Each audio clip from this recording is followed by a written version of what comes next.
On parle sans arrêt du voile, c'est une obsession française. Je veux dire, il n'y a aucun autre pays au monde qui en parle autant. Le voile, on le sait bien, c'est pas seulement un bout de chiffon, c'est pas un bout de tissu. Le frérisme, l'islamisme, considère le voile comme un signe de soumission, d'infériorisation de la femme par rapport à l'homme et de séparation. On part sur le terrain de la laïcité avec un rapport d'une trentaine de sénateurs LR qui font une série de propositions choc pour lutter contre l'entrisme islamiste, avec notamment parmi ces propositions l'interdiction du voile pour les jeunes filles de moins de 16 ans, interdiction du jeûne du Ramadan pour tous les moins de 16 ans. C'est des mesures buzz, pour faire le clic, mais c'est surtout des mesures liberticides et extrêmement dangereuses pour notre cohésion nationale, qui sont en plus complètement contre-productives, parce qu'évidemment que ça ne peut que accentuer le repli communautaire, qui joue sur les peurs et les émotions, et pas sur la raison, ils prennent pas le temps d'expliquer les choses. La France doit mener une guerre à cet islam qui radicalise dans notre pays des jeunes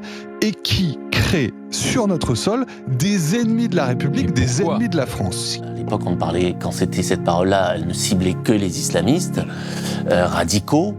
Là, on est passé d'islamistes radicaux, enfin même de djihadistes, islamistes radicaux, islamistes musulmans finalement. Aujourd'hui, il y a un réel problème avec la religion musulmane dans notre pays à cause de l'islamisme radical qui est en train de se développer. Et désormais, vous pouvez entendre des propos de manière très virulente anti-musulmans sur même des chaînes du service public.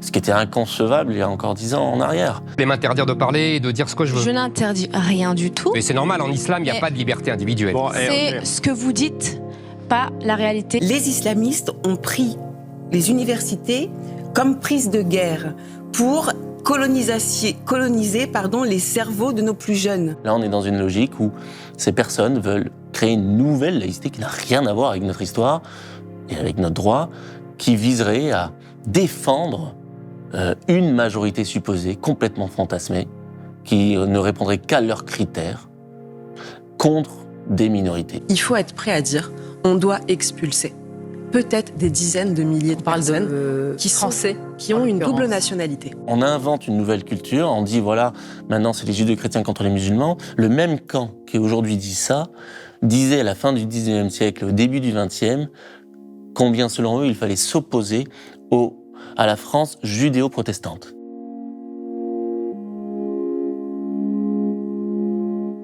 Bonjour Nicolas Cadenne. Bonjour. Alors vous êtes le cofondateur de la Vigie de la laïcité, vous avez été aussi rapporteur général de l'Observatoire de la laïcité de 2013 à 2021.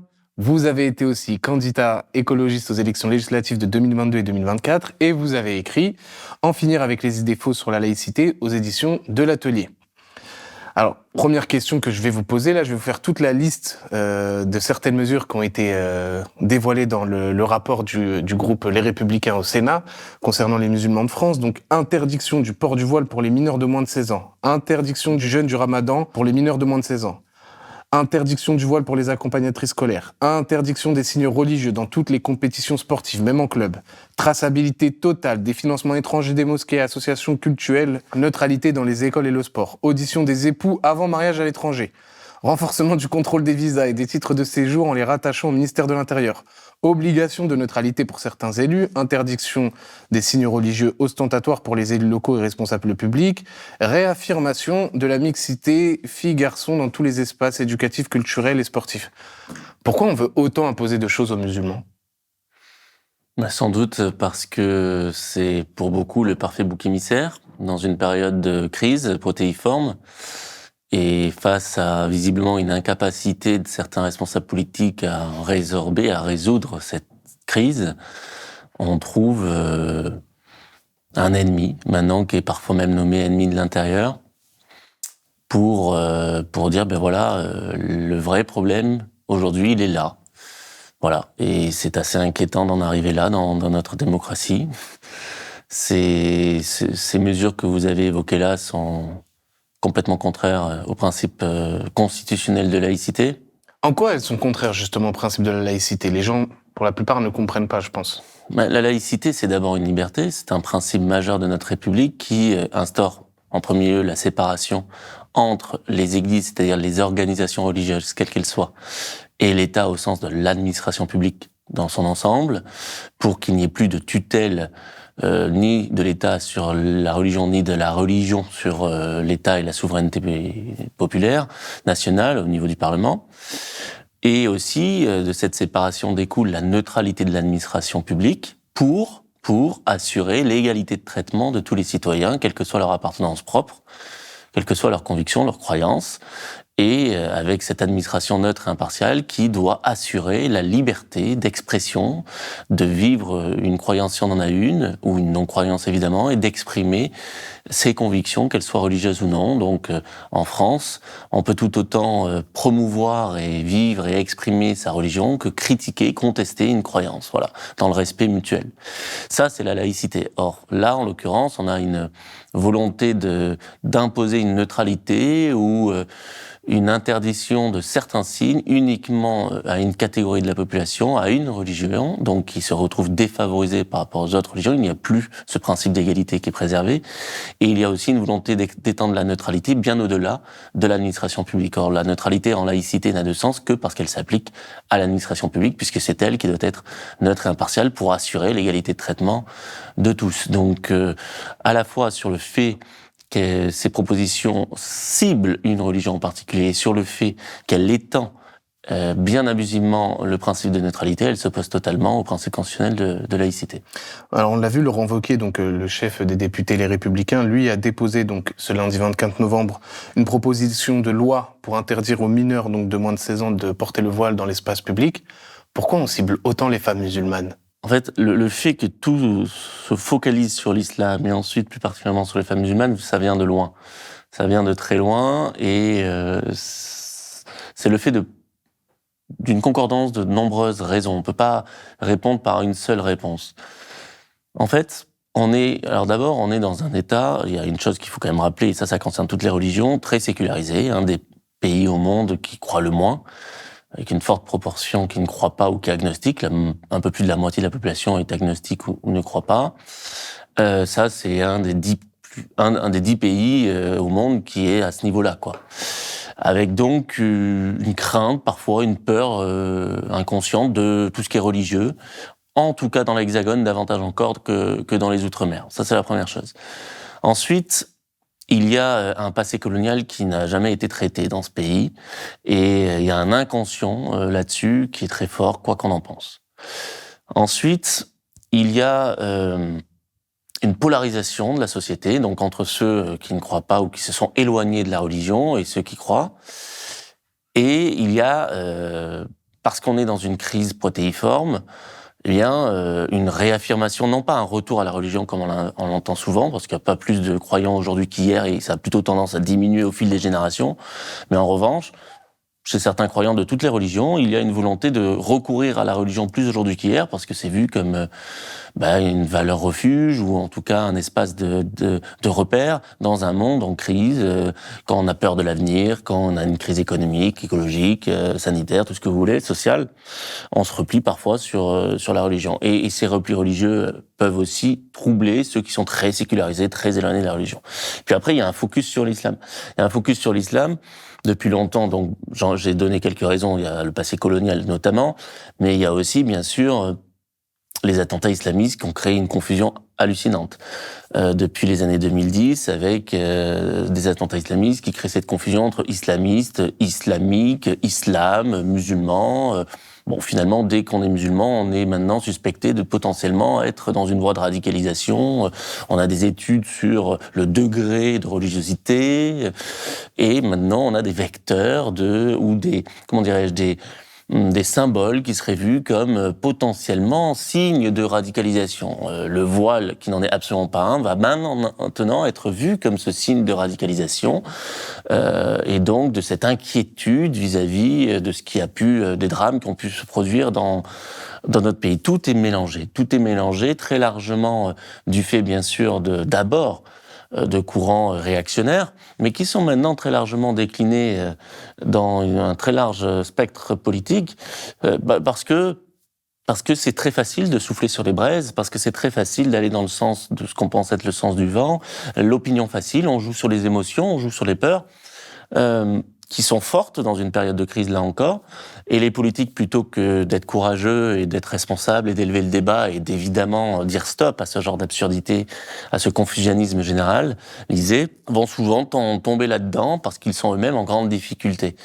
Puisqu'effectivement, il n'y a plus de croyance non plus dans la politique. C'est d'ailleurs pour ça aussi qu'on constate un recours à la religion. C'est qu'il y a une crise des idéologies séculières, une crise du capitalisme, du libéralisme, mais aussi du communisme, du nationalisme, aussi parfois du socialisme. Enfin bref, toutes les idéologies séculières sont mises en difficulté et donc les gens reviennent davantage sur la valeur refuge qui existe depuis la naissance de l'humanité, à savoir la religion.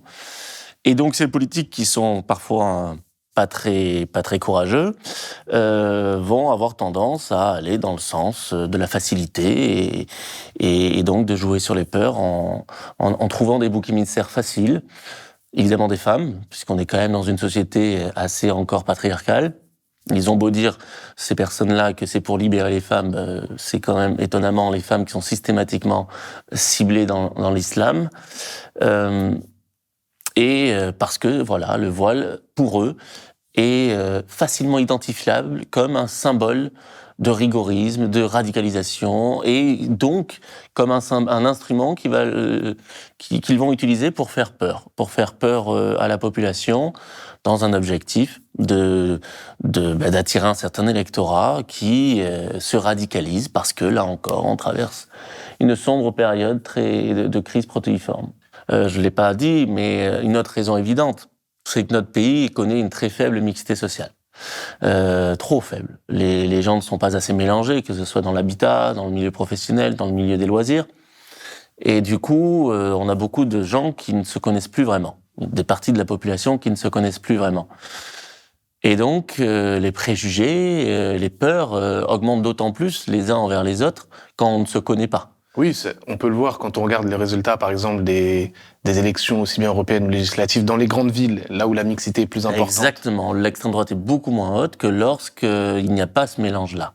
Ça, c'est un bon signe.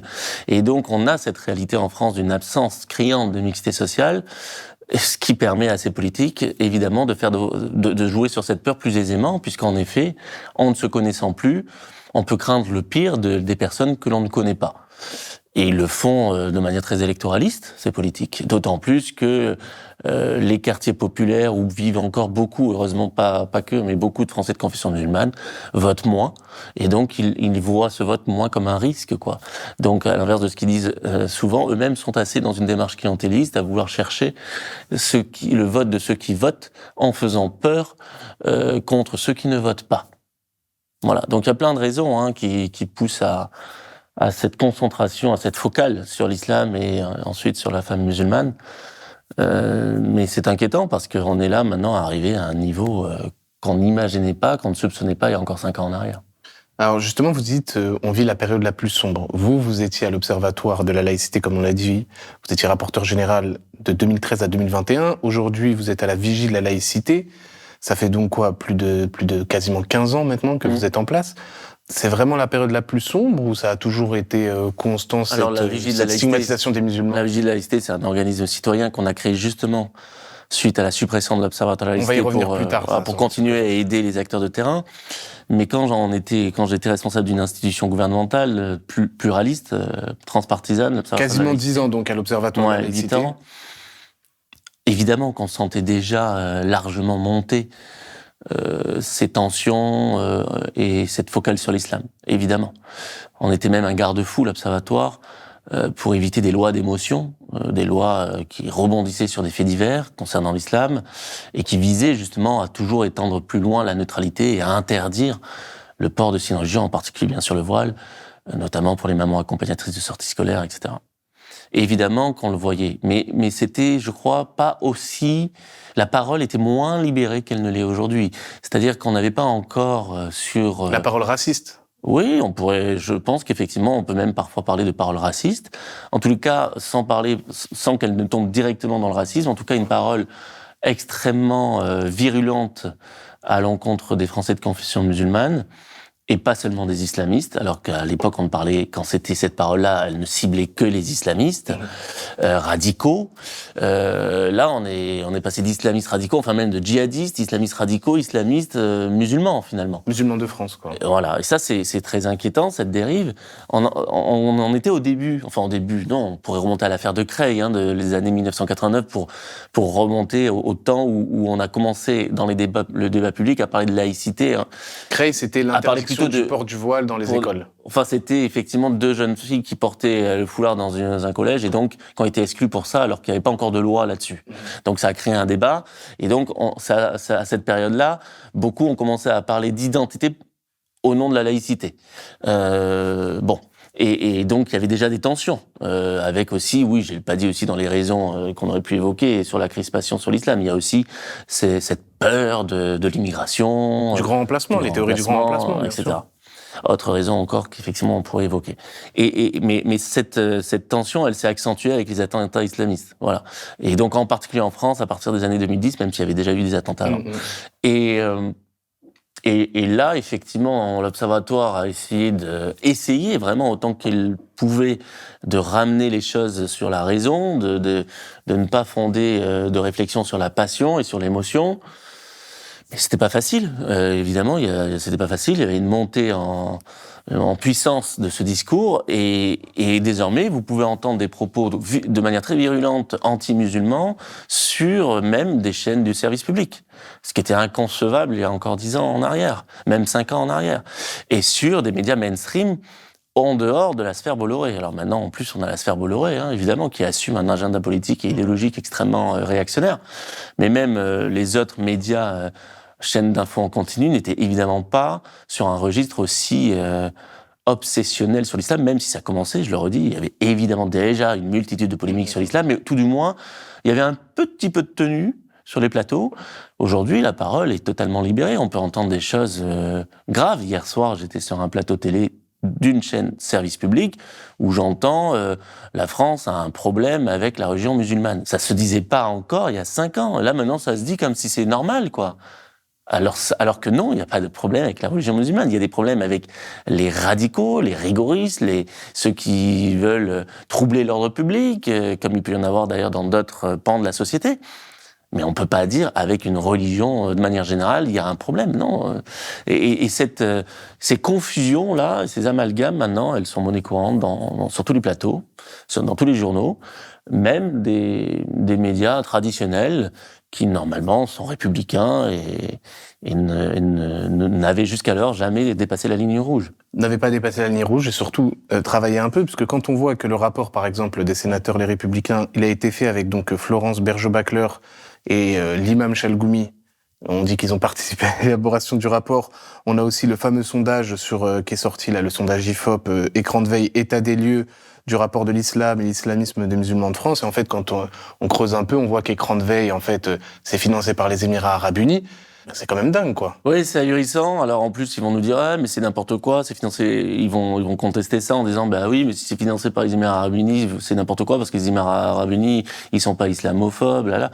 Ils comprennent même pas, ou ils veulent pas entendre, soit ils sont trop peu cultivés, soit ils font exprès, sans doute, est-ce la deuxième solution. Mais ils veulent pas entendre qu'évidemment les Émirats Arabes Unis ont un intérêt à mettre la focale sur les frères musulmans, ce que fait le sondage en question, puisque les frères musulmans sont proches du Qatar. Et ils sont dans une logique géopolitique historique, tout le monde le sait, d'opposition au Qatar. Et donc ils sont dans une logique de faire en sorte de voir apparaître des sanctions françaises et européennes contre le Qatar dans une logique purement géopolitique. Bon, donc en plus, ils se font instrument d'une puissance étrangère. Ok, ils se font instrument en plus d'une puissance étrangère qui est pas franchement progressiste en termes d'islam et en termes tout court de société. Mais ça leur pose pas de problème. C'est quand même particulier. Et effectivement, l'autre difficulté de ce sondage, c'est qu'il est rempli de biais. Il est rempli de biais, on pose des questions sur des termes qui ne sont pas définis, qui donc peuvent être interprétés d'une multitude de manières par les répondants, donc les réponses ne sont pas conformes. L'échantillon qui se disent dont ils ont dit qu'il était formidable, et là encore repris en chœur par tous les médias, mais même les médias de service public les plus respectables, n'est pas du tout si parfait que cela. Attention, sondage sensible. Par son objet, le rapport à l'islam des musulmans de France, par sa conclusion, l'intégrisme progresse, surtout chez les plus jeunes. Cette étude de l'IFOP sera âprement débattue. Disons d'abord à quel point elle nous semble, comme les précédentes du même institut sur le même sujet, particulièrement solide. C'est inquiétant, quoi. Et le rapport, on voit qu'il n'est pas fait avec des spécialistes. Et alors, quant au rapport des sénateurs LR, non, c'est le moins qu'on puisse dire. Il est fait avec des idéologues, des personnalités qui sont très contestées par leurs pairs, dans chacun des champs concernés. Et en plus, 2 personnes, pour un rapport avec des propositions aussi importantes et impactantes de la vie sociale des Françaises et Français, et en particulier donc de confession musulmane, c'est pas sérieux. C'est tout sauf rigoureux, et c'est tout sauf faire honneur au travail parlementaire classique. Et alors, on a aussi, donc, vous l'avez dit, il y a la parole politique, il y a notamment donc Bruno Retailleau, l'ancien ministre de l'Intérieur, qui dit « L'objectif des frères musulmans est de faire basculer la société vers un État islamique ». Alors, pourquoi on n'arrête pas d'agiter ces espèces de drapeau noir des frères musulmans? Est-ce qu'il y a vraiment là, justement, une entité des frères musulmans en France? Ça rejoint ce qu'on vient de dire. On a l'impression qu'on se fait instrument des Émirats Arabes Unis, quoi. Puisque c'est effectivement la logique des Émirats Arabes Unis. Alors, je dis pas que les frères musulmans ne posent pas de problème. Ils posent un problème, c'est évident. Mais ce qui est étonnant, c'est qu'aujourd'hui, on a plus de problèmes avec le salafisme, qui vient plutôt justement des autres pays de la péninsule arabique, notamment l'Arabie Saoudite, qu'avec les frères musulmans. Donc, c'est surprenant, cette concentration sur cela seulement. De manière générale, les pouvoirs publics devraient s'opposer à tout mouvement rigoriste ou radical qui met en cause la cohésion nationale et qui conduit à des replis qui pourraient vraiment être problématiques, mais pas un en particulier. Et puis, si vraiment ils s'opposent à ces replis, à ces mouvements, encore faudrait-il qu'ils agissent sur les causes de l'essor de ces mouvements, sur les maux à leurs racines. Et c'est pas du tout ce qu'ils proposent. Ils sont dans une succession d'interdictions liberticides, complètement attentatoires à notre Constitution, mais à aucun moment, ils vont traiter des problématiques de fond. Pourquoi? Justement, on en a parlé, il y a un recours à la religion chez certaines personnes, et notamment à des courants rigoristes, parce que il n'y a pas de république, si je puis dire, parce qu'il n'y a pas de république en acte dans certains endroits, pour certaines personnes. Soi, surtout pour eux. Ben oui, je veux dire, quand vous ne sentez pas, à tort ou à raison, mais souvent malheureusement à raison, si on regarde les études du défenseur des droits sur les discriminations subies, quand vous ne vous sentez pas intégré à la communauté nationale française alors que vous êtes français comme tout le monde et depuis toujours, enfin, etc., vous inventez une nouvelle identité, vous vous repliez sur une autre identité et sur une communauté de solidarité. Ça me paraît assez évident, c'est un grand classique. Qui plus est quand vous êtes dans un quartier ségrégué, où la population est homogène, où il n'y a pas de mixité sociale comme on parlait, etc., tout ça ne peut que concourir à des replis communautaires. Donc ces replis communautaires, encore faudrait-il les casser à la base, plutôt que de les alimenter. Quand ces mêmes responsables politiques sont les mêmes qui vont favoriser ce qu'on appelle le séparatisme scolaire, en favorisant grassement l'enseignement privé, confessionnel, catholique ou autre, et en ne faisant pas peser la charge de la mixité sociale sur l'enseignement privé, mais en concentrant la misère sociale sur l'enseignement public, il concentre les difficultés, il favorise ce terreau du repli communautaire. Ils le savent très bien. Donc, si véritablement ils s'opposaient à ces replis dits communautaires, à ces recours à la religion rigoriste, ils agiraient sur... Ils investiraient le terrain. Quand on est dans un quartier ségrégé, qu'il n'y a pas d'offre périscolaire, par exemple, publique, vous sortez de l'école, vos gamins, ils vont où? Ils n'ont aucun endroit. La seule offre périscolaire qui va leur être proposée sera religieuse. Mais il n'y a pas d'offre publique laïque. Il faut pas s'étonner à un moment donné. Donc peut-être qu'ils devraient investir là-dessus et proposer d'autres parcours de vie. Donc en fait, c'est des mesures, c'est des mesures buzz, pour faire le clic, mais c'est surtout des mesures liberticides et extrêmement dangereuses pour notre cohésion nationale, qui sont en plus complètement contre-productives, parce qu'évidemment que ça ne peut que accentuer le repli communautaire. Quand vous vous sentez à ce point stigmatisés, même les plus éloignés de la religion musulmane, mais qui y sont liés par une culture ou que sais-je, vont se sentir solidaires de ces communautés stigmatisées, c'est bien normal. Même sans en être membre, on peut se sentir solidaire d'une communauté de Françaises et Français, de concitoyennes et concitoyens qui se font à ce point stigmatiser. Donc ça ne peut que favoriser des logiques de séparation et de repli. C'est complètement contre-productif. Mais ça marche en ce sens qu'ils pensent que ça marche électoralement, que ça leur fera avoir des voix parce qu'ils jouent sur les peurs et les émotions. et pas sur la raison, ils prennent pas le temps d'expliquer les choses. Et qu'est-ce que ça dit de notre société quand on décide de mettre à la marge autant de citoyens français, selon vous? De les exclure? Moi, je lisais des commentaires de citoyens français qui sont de confession musulmane parler d'avoir l'impression d'être des serpillères.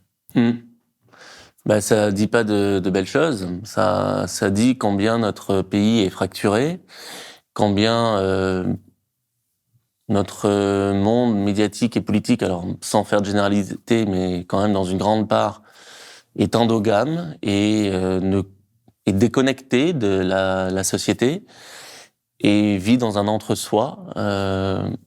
Ça montre combien il se préoccupe bien peu de la cohésion nationale et combien on est revenu à un système où on réinstaure une majorité qui est complètement fantasmée et qui s'oppose à des minorités qui sont elles-mêmes remplies de clichés.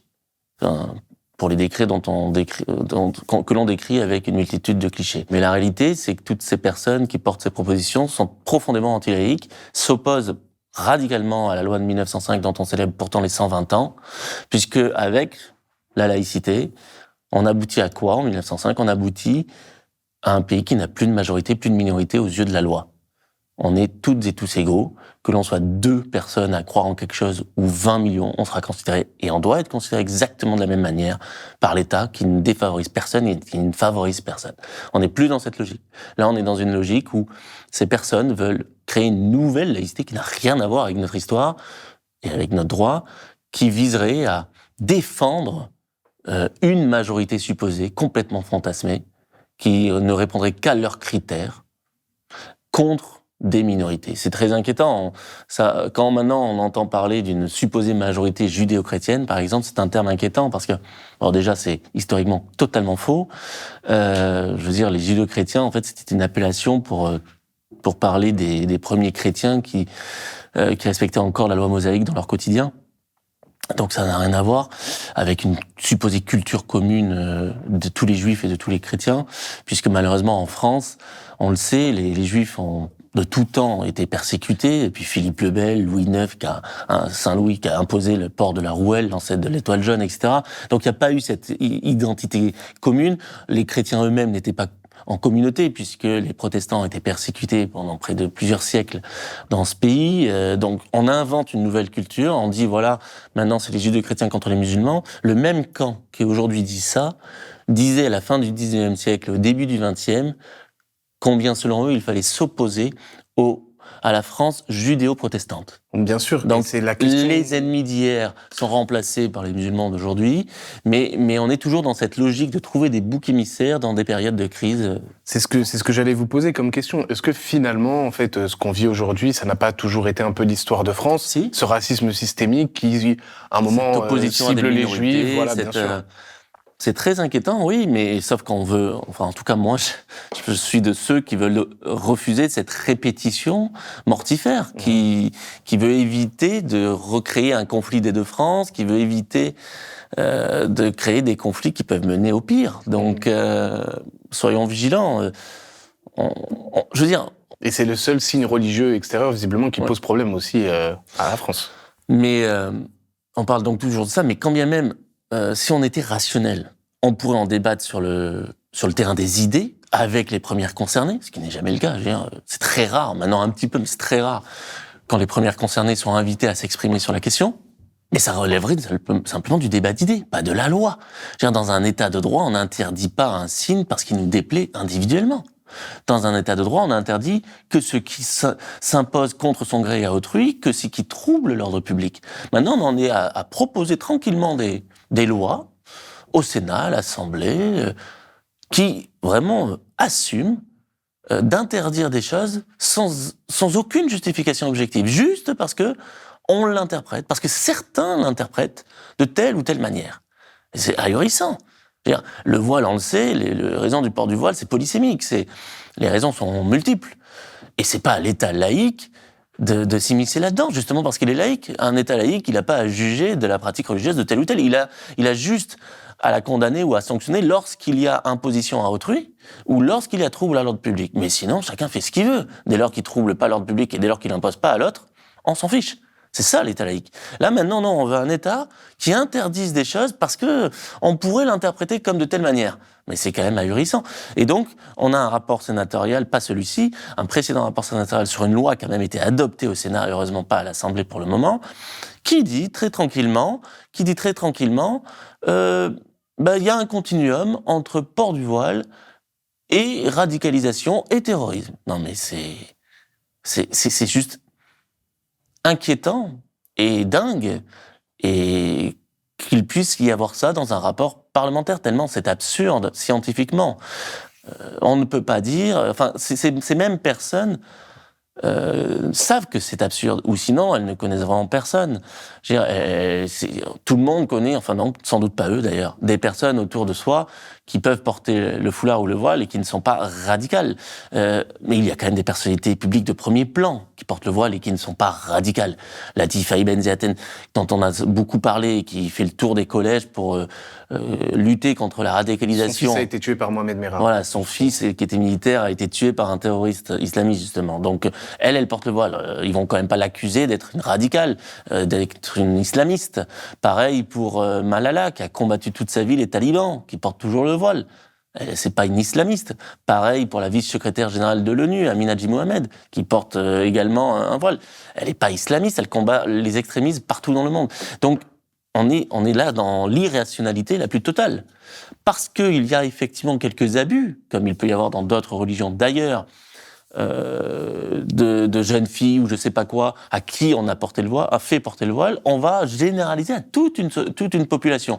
Sachant même que quand bien même il y aurait des abus pour certaines personnes, le droit permet déjà de sanctionner ceux qui sont auteurs de ces abus, ceux qui sont auteurs de contraintes contre même leurs propres enfants. Mais encore faudrait-il que l'ASE, que l'aide sociale à l'enfance, que les services sociaux aient plus de moyens pour justement lutter contre la maltraitance contre les enfants, y compris donc parfois via la religion. Mais ces mêmes parlementaires proposent-ils des moyens à l'ASE ou à l'aide sociale? Pas du tout, pas du tout. Alors que si réellement ils se préoccupaient de ces enfants, il donnerait plus de moyens à un service public qui est en totale déshérence aujourd'hui. Oui, c'est ça. Ce que vous dites, c'est que si on veut vraiment lutter contre un pseudo-intégrisme islamiste, il faut que ça passe par les financements des services publics, par des politiques sociales, bien sûr. Justement, quand on continue de parler politique, quand on voit Jordan Bardella, favori à la présidentielle, le RN, si on oublie la coalition Nouveau Front Populaire, le RN est aujourd'hui le premier parti de France. Qu'est-ce que ça dit, ça aussi, de notre société ? L'extrême droite, comme ça, aux portes du pouvoir. Mais déjà, ça dit combien... moi, je porte pas toute la responsabilité sur la population. La population, on est dans sa grande majorité en fragilité. Elle traverse une crise sociale qui fait que c'est souvent, et trop souvent, les émotions qui parlent avant la raison. Mais donc les discours racistes marchent. Donc les discours racistes infusent très facilement. Jouer sur les peurs, ça marche. Ça rejoint ce qu'on disait tout à l'heure, c'est pour ça que beaucoup le font. Donc, la vraie responsabilité, elle incombe à qui ? Elle incombe aux médias et aux responsables politiques, parce que ce sont eux qui animent le débat public. Et dans une période de crise, plus que dans une autre période, ces personnes-là, les responsables éditoriaux, les chefs d'édition, les patrons de presse, les responsables politiques ont une responsabilité beaucoup plus lourde que dans une période de faste. Et dans ces périodes-là, ils doivent faire attention à ne pas laisser comme ça diffuser toutes les idées les plus sombres, quoi. Et aujourd'hui, la terreur brune, elle est en train de... C'est une vague, elle arrive tranquillement et on laisse faire. On relaie, beaucoup trop de médias relaient cette vague brune et beaucoup trop de responsables politiques, par lâcheté, relaient et surfent sur cette vague brune. Et ça, c'est hyper inquiétant. Donc la responsabilité, elle incombe d'abord là, parce que la population, surtout quand vous êtes en zone périphérique, vous êtes dans votre pavillon, petit pavillon, artisan par exemple, vous n'avez pas vraiment de communauté de solidarité autour de vous. Vous êtes ni dans la ville urbaine où il y a beaucoup de mélange, ni dans la solidarité de village rural. Bon, vous posez chez vous, vous allumez la télé. Vous allumez la télé, c'est l'horreur. Vous allumez la télé, vous avez le pire qui se déverse constamment. Évidemment, ça infuse, et ça donne Bardella premier dans tous les cas.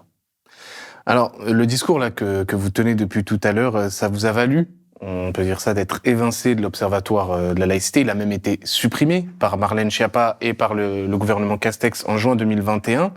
On vous a accusé notamment d'être trop tolérant face à l'islamisme.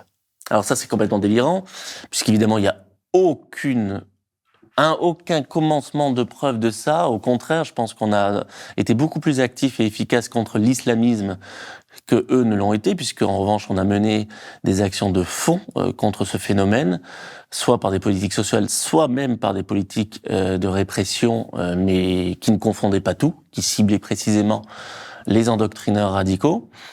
En revanche, on était un garde-fou, ça c'est clair, contre les lois d'émotion qui visaient l'islam tout court, ou qui visaient à diviser la société. Et en ce sens, on s'opposait en effet à certaines politiques, certaines personnalités politiques, qui voulaient faire de la laïcité un outil à la fois qui les mette en valeur, un outil de communication, mais aussi un outil de division de la population pour les raisons électorales que l'on a évoquées juste avant. Donc, nous, on peut avancer tout un tas de faits qui prouvent bien cette démarche de leur côté. Eux n'ont jamais été en capacité de prouver quoi que ce soit de notre côté. Je rappelle que l'Observatoire de la laïcité, c'était une instance pluraliste. Vous aviez des gens de l'opposition comme de la majorité en même nombre, de droite, de gauche. Et tous nos avis, par 2, je crois, ont été adoptés à l'unanimité. Donc, c'était un observatoire également composé de hauts fonctionnaires, de spécialistes, de membres du Conseil d'État, etc. C'était pas des islamo-gauchistes wokistes ou je ne sais quoi. Et bien pourtant, cette ligne était celle qui a été contestée par certaines personnalités telles Marlène Schiappa ou d'autres, ou Jean-Michel Blanquer, ou Gérald Darmanin, et qui donc ont été dans une logique de vouloir supprimer cette instance pour qu'il n'y ait plus de garde-fous face à des instrumentalisations idéologiques. J'ai fait des propositions au Premier ministre pour faire évoluer l'Observatoire de la laïcité, pour renforcer le rôle d'une structure qui ne serait pas forcément un observatoire, mais d'une structure qui porterait la parole de l'État. Ça veut dire que l'Observatoire de la laïcité a vécu, il va être remplacé par autre chose. À terme, c'est la position qui a été communiquée par le Premier ministre. Et vous-même, vous avez été la cible d'un acharnement médiatique, notamment alimenté par toute la sphère printemps républicain, Caroline Fourest et Elisabeth Badinter notamment. Mais pourquoi on vous en voulait autant ? J'ai même reçu une multitude de menaces de mort. Pourquoi on m'en voulait autant ? Pourquoi vous dérangiez autant ? J'en sais rien, sincèrement. J'en sais rien. Si, je le sais, mais ça me dépasse. Je trouve ça ahurissant, puisque je ne faisais que défendre le droit, et je continue de défendre le droit. Tout ce que je dis en matière de laïcité, ce n'est que l'application du droit, de la loi de 1905 notamment, mais pas que. Et ce n'est pas que du droit, en ce sens où ça découle d'une longue histoire, d'une philosophie politique. Bon, et pourtant, en effet, j'ai été la cible de tous ces mouvements, parce que ce sont des mouvements identitaires qui veulent imposer une nouvelle laïcité qui serait vue comme un bouclier d'une identité fantasmée face à des minorités qu'ils ne veulent plus ou qu'ils veulent simplement assimiler totalement, mais pas intégrer. Et ils ne veulent plus de France universelle comme ils disent. Leur universalisme est un faux universalisme. Si la France peut parler au nom de l'universel, ce n'est que si la France accepte toutes ses composantes. L'universel, c'est ça. Ce n'est que si la France accepte de prendre en considération et d'assumer un mélange de cultures qui viennent du Maghreb, des pays subsahariens, d'Asie du Sud-Est, d'Amérique, enfin de tous les endroits où a pu être la France et où encore la France parfois. Si effectivement d'Océanie, si on considère toutes ces cultures à égalité et qu'on accepte que notre culture elle émane de toutes ces cultures, là, on peut parler au nom de l'universel, mais c'est pas du tout ce qu'ils font. Pour eux, leur universalisme, c'est quoi ? C'est une culture hyper étriquée, hexagonale. C'est Clovis et Charlemagne. Clovis et Charlemagne, ils sont autant allemands que français. Je veux dire, c'est n'importe quoi. Donc, c'est quand même totalement ridicule. Et effectivement, parce que je défendais simplement notre histoire qui a abouti à la laïcité, puisque la laïcité, elle découle d'une histoire qui accepte sa pluralité, qui accepte la pluralité de la société française, qui dit, en fait, on est devenu pluriel, on a des gens qui pensent pas pareil, qui pensent pas comme le roi, on a des protestants, des catholiques, des juifs, des musulmans, tout ça, mahométans à l'époque, etc. On pense des libres penseurs, il faut quand même qu'on avance ensemble. Qu'on fasse société. Qu'on fasse société. Donc on accepte nos différences, on va même en faire une richesse. Et on va créer un outil, ça va être la laïcité, avec un État qui est séparé des religions, comme ça, impartial, et qui nous fait avancer ensemble. C'est pour ça qu'on a créé la laïcité. Et aujourd'hui, non. Ils veulent l'utiliser comme d'un outil pour défendre une majorité, donc très hexagonale, très étriquée, je sais pas, blanche, catholique, j'en sais rien, et contre... alors aujourd'hui, ils disent judéo-chrétiens, mais en réalité, c'est pas vraiment ça, parce que aujourd'hui, les cibles, ce sont les musulmans. Demain, ce sera les protestants, les juifs. Ils reviendront toujours à s'opposer aux minorités. Ça, il faut pas se leurrer. Donc voilà, comme un outil de défense d'une majorité supposée complètement fantasmée, dont l'histoire est complètement réécrite, contre des minorités. Donc je crois que ce n'est que pour ça que j'ai été la cible de tout cela, parce que j'étais finalement un peu un grain de sable dans leur machine. Donc aujourd'hui, vous ne travaillez plus pour l'État français ? Alors après l'Observatoire, j'ai travaillé pendant 4 années de plus à diriger une administration des solidarités, de l'emploi, de l'insertion dans un département. J'ai participé à l'accueil des réfugiés ukrainiens, à la résorption de bidonvilles, etc. J'ai été décoré d'ailleurs pour mon action. Mais effectivement, ça s'est arrêté là dernièrement. Je ne travaille plus maintenant pour l'État, en effet, parce que pourtant c'était l'administration souhaitait que je continue de travailler pour l'État, moi aussi, à ce moment-là. Mais un membre du gouvernement a refusé, même si ce n'était pas un poste à discrétion du gouvernement. Qui ? Le ministre de l'Intérieur de l'époque, donc, a refusé... Gérald Darmanin. A refusé, donc, que je poursuive ma mission, même si cet emploi n'était pas à discrétion du gouvernement. Donc, désormais, j'ai ma liberté et je suis très content aussi puisque je me consacre à des sujets qui me passionnent, donc la conduite de projets à impact positif, les solidarités, la laïcité. Je suis formateur sur la laïcité, sur les faits religieux, etc. Mais effectivement, je ne travaille plus pour l'État, même si je reste très attaché au service public et même si je pense combien il est important de soutenir nos services publics. Et quand vous voyez, par exemple, je prends l'exemple de Florence Bergeau-Bacler, qui est chercheuse au CNRS, quand on voit que beaucoup de ses études sont remises en question, qu'elle dit des choses fausses, mais qu'on lui accorde toujours autant de crédit, aussi bien médiatique que politique, c'est-à-dire que l'État lui accorde aussi beaucoup de crédit, et que vous, là où vous essayez de faire votre travail le mieux possible, et vous essayez vraiment d'être en adéquation avec les valeurs républicaines que vous défendez, qu'on vous évince comme ça, qu'est-ce que vous en pensez ? Ça m'inquiète beaucoup, parce que ça veut dire que on a des responsables de premier plan qui ne respectent plus notre cadre républicain, constitutionnel, en ce que ceux qui défendent et qui sont très attachés à des principes tels la laïcité vont être mis en difficulté, qu'ont d'autres qui, en réalité, de fait, portent des propositions contraires à ce même principe constitutionnel, vont être mis en avant. Il y a un problème. L'État, l'administration doit bien sûr rester fidèle, à mon sens, à sa constitution, et dans sa constitution, il y a le principe de laïcité.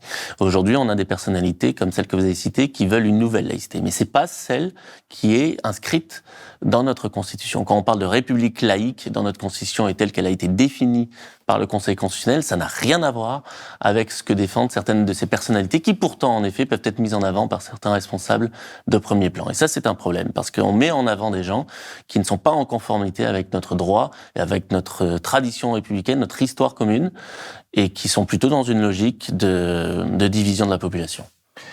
Et alors, comme je l'ai dit, vous avez été candidat aux législatives donc 2 fois, 2022-2024. Pourquoi ? Parce que vous estimez que la solution viendra forcément du politique ?